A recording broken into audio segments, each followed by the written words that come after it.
Thanks for clicking on my new set of stories. Here we have 3 stories about Easter. Well, maybe not the happiest of stories. Enjoy, I dare you.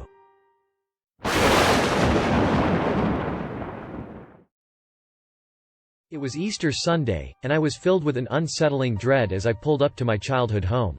The familiar creak of the front door sent a shiver down my spine as I stepped inside. My parents greeted me with eager smiles, their eyes shining with a sinister glint that made me uneasy. "Come on, let's start the egg hunt," my mother said, her voice unnaturally high-pitched. Reluctantly, I agreed, following them outside to the yard where brightly colored eggs were scattered throughout the grass. As I began my search, a nagging feeling crept up on me, like something wasn't quite right. It wasn't long before I heard the sound of twigs snapping behind me. I turned around to see a shadowy figure looming over me, its presence sending a cold chill down my spine. Before I could react, it grabbed me by the hair and dragged me through the bushes. I screamed for help, but my cries were met with silence. I found myself trapped in a small, enclosed area, the rustling of leaves all around me. Panic set in as I realized that I was alone with my captor. Then, I saw a pair of glowing eyes flickering in the darkness, and felt a cold breath on my neck. The stench of death filled my nostrils as a gaunt, skeletal figure emerged from the shadows. Its skin was stretched tight over its bones, and its eyes gleamed with a sickening hunger. In that moment, I knew that I had fallen into a trap. My parents had always been wicked, but I never imagined they were capable of something like this. They had lured me here with the promise of an Easter egg hunt, only to use me as a sacrifice in their twisted rituals. I screamed and begged for mercy, but it was no use. The figure lunged forward, its bony fingers closing around my throat. I struggled and fought, but it was too late. Darkness consumed me, and I knew that I would never escape. As darkness consumed me, I felt my life force draining away. My body went limp, and I could no longer fight. The skeletal figure released its grip, and I fell to the ground, gasping for air. As I lay there, I saw my parents emerge from the shadows, their faces twisted with pleasure. They had orchestrated this entire event, using me as a pawn in their sick game. The realization hit me like a ton of bricks, and I felt a sense of betrayal that was almost unbearable. My mother leaned over me, her eyes gleaming with malice. "You were always such a disappointment," she hissed. "But now, you'll finally be of use to us." With that, they dragged me away, deep into the woods. I could barely move, but I could feel their fingers digging into my skin as they pulled me along. They led me to a clearing, where a fire blazed in the center. I lay there, my body rendered helpless and defeated, as my parents began their ritual. Their chants, uttered in a language I couldn't comprehend, rose and fell in a hypnotic rhythm that sent shivers down my spine. The flames of the fire at the center of the clearing grew brighter, and the heat they radiated intensified, causing my skin to blister and burn. Suddenly, the ground beneath me began to shake. The trees swayed back and forth, and the wind howled through the forest. My parents looked up in fear, their eyes wide with terror. Out of the darkness, a creature emerged. It was massive, with skin that was black as night. Its eyes glowed red, and its wings spanned the width of the clearing. It let out a roar that shook the ground, and my parents fell to their knees in fear. The creature reached down and plucked me from the ground with ease. I could feel its hot breath on my face, and I knew that it could end me in an instant. But instead, it spoke.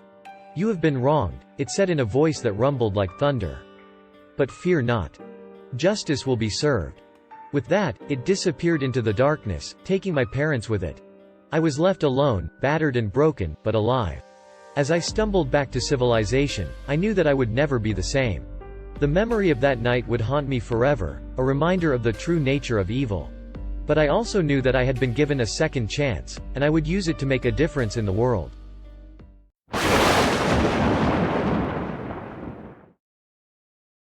As I drove down the winding road leading to the village, a sense of unease crept over me. The village my girlfriend grew up in was nothing like I had ever seen before. The houses were closely packed together, and the residents seemed to avoid eye contact. Approaching my girlfriend's home, I noticed that her neighbors had strange decorations adorning their front yards. They were grotesque, almost like something out of a horror movie. There were crucifixes with blood-red splatters and bunnies that looked like they had been stitched together from various parts of other animals. I couldn't shake the sense of unease that was settling in the pit of my stomach. When I arrived, my girlfriend's family warmly greeted me and ushered me inside for a traditional Easter dinner. As we sat down to eat, I noticed something strange, an extra place setting at the table. When I asked about it, my girlfriend's father told me it was for their special guest. I assumed it was just a relative or a friend and thought nothing of it. After dinner, my girlfriend suggested a walk around the village. As we strolled through the neighborhood, I noticed groups of people huddled together in whispered conversations. Their eyes darted towards us, and I heard snippets of what they were saying. Outsider, not from around here, sacrifice. My unease turned to terror as I realized what was happening. The decorations, the extra place settings at dinner, the whispered conversations, they were all part of a horrifying tradition. The village had a dark secret, and on Easter, outsiders were sacrificed to appease their twisted god. We sprinted through the narrow streets, the sound of our pounding footsteps echoing like a death knell. The villagers were in hot pursuit, their blood-curdling screams filling the air. I could feel their hot breath on the back of my neck, their gnarled fingers reaching out to grab us. We finally made it back to the car, but it was like a scene from a nightmare. The villagers had already surrounded it, their eyes gleaming with a feral hunger. I hit the gas, the car lurching forward as we plowed through the crowd, their bodies bouncing off the hood and windshield. As we drove away from the village, my heart was racing, and I was shaking with fear. I knew that we had narrowly escaped a terrible fate. We drove in silence for a while, both lost in our thoughts. Eventually, my girlfriend spoke up. "I'm sorry," she said. "I should have warned you about the village. I didn't know they were going to do that." I turned to her, my eyes wide with surprise. "What do you mean? You knew about this?" She nodded slowly, her eyes downcast. "It's a long story. My family has lived there for generations. They believe in an ancient deity, and they make sacrifices to appease it. I've always known about it, but I never thought they would target an outsider." I sat there in stunned silence, trying to process everything she had just said. My girlfriend was a part of this cult? My mind raced as I tried to figure out what to do next. Suddenly, there was a loud bang, and the car swerved off the road. I struggled to regain control, but it was too late. We crashed into a tree, the impact sending us flying forward. Everything went black. When I came to, I was lying on the ground outside the car, my head throbbing with pain. I looked around frantically, searching for my girlfriend. She was nowhere to be seen. I called out her name, but there was no answer. I stumbled around in a daze, my mind reeling. It wasn't until the paramedics arrived that I realized what had happened. My girlfriend had been thrown from the car and was lying motionless a few feet away. I felt a crushing sense of guilt and grief. If only I had known what was going on in that village, maybe we could have avoided this tragedy. But it was too late now. As they loaded my girlfriend's lifeless body onto a stretcher, I knew that my life would never be the same. The memory of that eerie village and its horrifying secret would haunt me for the rest of my days. I hope you enjoy the content I upload. If you like what I'm doing, why not think about clicking on the subscribe button to keep up to date on my uploads. Thank you all for the great support.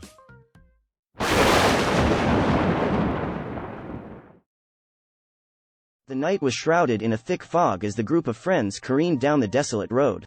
Their raucous laughter and idle chatter quickly came to an end when a deer leapt onto the road in front of them, causing the driver to swerve out of control and smash into a tree. As they stumbled out of the wreckage, disorientated and shaken, they realized they were stranded in the middle of nowhere, with no signs of life around them. They decided to trudge through the mist and darkness, searching for help.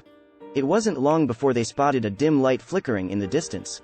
The light was emanating from an old Victorian hospital, its windows broken and its walls adorned with cobwebs.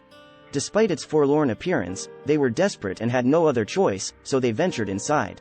The hospital was an endless labyrinth of dark, eerie corridors and musty, abandoned rooms. As they navigated their way through the decaying building, they heard strange, unidentifiable noises emanating from the shadows.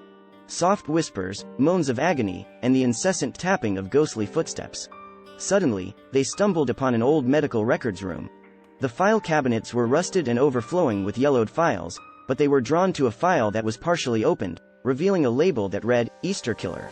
As they read on, they discovered a macabre tale of a doctor who became unhinged and went on a killing spree, targeting his patients and colleagues on Easter Sunday. Their reading was interrupted by the sound of footsteps approaching. Terrified, they hid behind a door as the killer strode into the room, his blood-stained white coat fluttering eerily in the breeze. The group tried to run, but the hospital had become a living, breathing entity, ensnaring them within its twisted bowels. For hours, they were relentlessly pursued through the corridors and rooms, the killer always close behind them. Their fear and desperation grew with every passing moment, as they realized the true nature of the hospital. It was a place of suffering, pain, and madness.